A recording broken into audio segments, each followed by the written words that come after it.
Hello बच्चों, साखी कबीरदास द्वारा रचित एक कविता है जिसके बारे में आज हम लोग समझेंगे।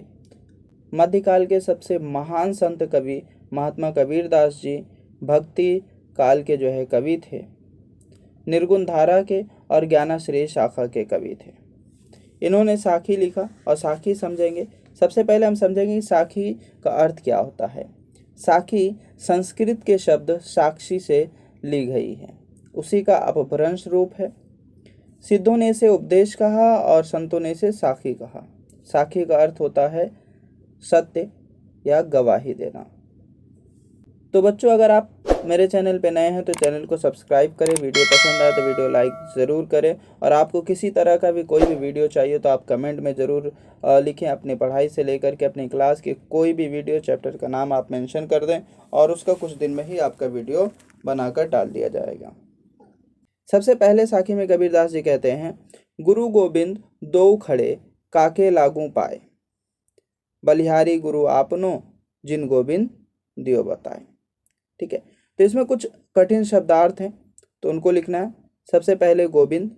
गोविंद का अर्थ होता है ईश्वर या भगवान। दो का मतलब होता है दोनों। काके अर्थात किसके। लागू का मतलब लगना।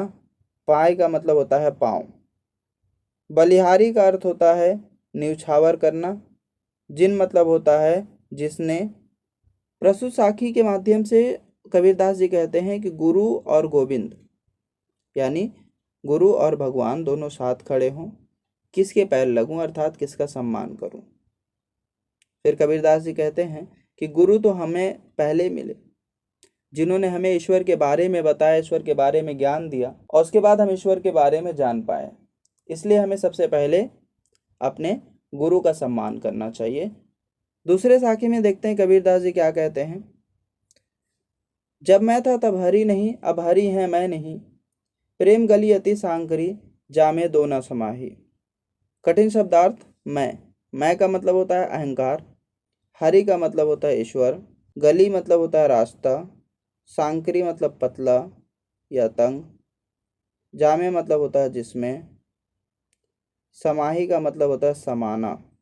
प्रस्तुत साखी के माध्यम से कबीरदास जी कहते हैं कि जब मैं था तब हरि नहीं। जब मुझ में अहंकार था तो मुझ में हरि नहीं थे, ईश्वर का वास नहीं था। अब हरि है मैं नहीं, अब मुझ में ईश्वर है तो मुझ में अहंकार नहीं है, मुझ में बुराई नहीं है, मुझ में घमंड नहीं है। वो ख़त्म हो गया, क्योंकि ईश्वर के आने से घमंड नष्ट हो जाता है, बुराई ख़त्म हो जाती है। प्रेम गली अति सांकरी। प्रेम का जो मार्ग है, प्रेम का जो रास्ता है हमारे मन में, वो बहुत सांकरी है, बहुत पतला है, बहुत तंग है। जामे दो न समाही, जिसमें दो नहीं समा सकते, है ना। ईश्वर और अहंकार दोनों एक साथ नहीं रह सकता। अहंकार शून्य हृदय में ही ईश्वर का वास होता है। ऐसा हृदय जिस हृदय में अहंकार ना हो, वैसे हृदय में ही ईश्वर वास करते हैं। उसके बाद देखते हैं कि तीसरे साखी के माध्यम से कवि क्या कहना चाहते हैं। कंकड़ पत्थर जोड़ी के मस्जिद लई बनाए, ताचड़ी मुल्ला बाग दे क्या बहरा हुआ खुदाए।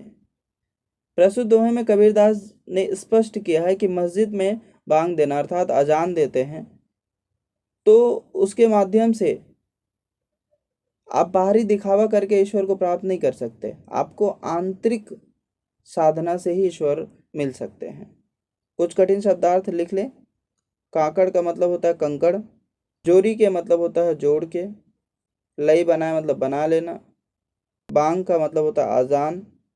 खुदाए मतलब होता है ईश्वर या खुदा।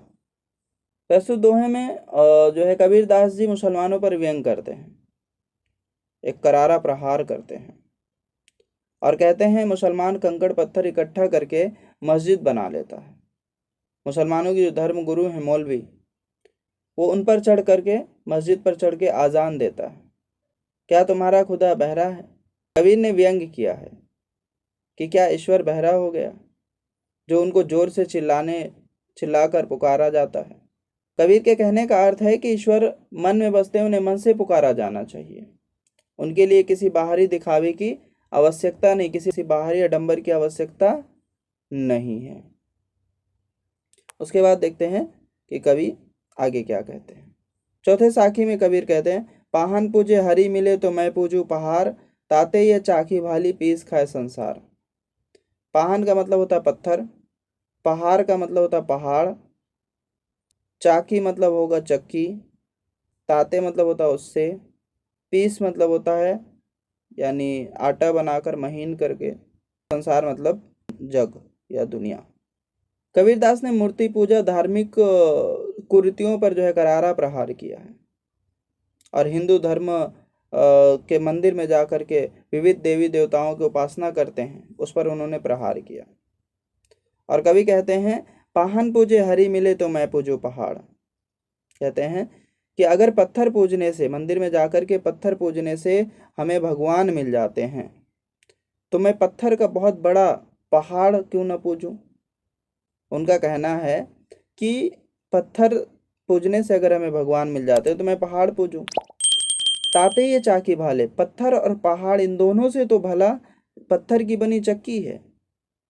पीस खाए संसार, जिससे पूरी दुनिया जो है अनाज पीस करके खा सकती है, वो अपना पेट भर सकती है। तो अगर हमें पूजा भी करनी है तो हम उस चक्की की करें जो मेरी मदद कर रहा है, जो मेरी सहायता कर पा रहा है। कबीरदास जी आगे कहते हैं अपने पांचवें साखी के माध्यम से, सात समंद की मसी करो, लेखनी सब बन राय, सब धरते कागज करो, हरे गुण लिखा न जाए। सात समंद मतलब सात समंदर, मसी मतलब लिख सकते हैं स्याही, लेखनी मतलब कलम, बन राय मतलब वन, धरती पृथ्वी को कहा गया है, कागज कागज, गुण यानी महिमा। प्रस्तुत साखी में कबीरदास जी जो है ईश्वर की महिमा का गुणगान करते हैं, उनका वर्णन करते हैं, और उनके सभी गुण का के बारे में बताते हैं, और कहते हैं उनका जो है वर्णन करना संभव नहीं है, और या फिर उसको किसी एक जगह पर लिख पाना भी संभव नहीं है।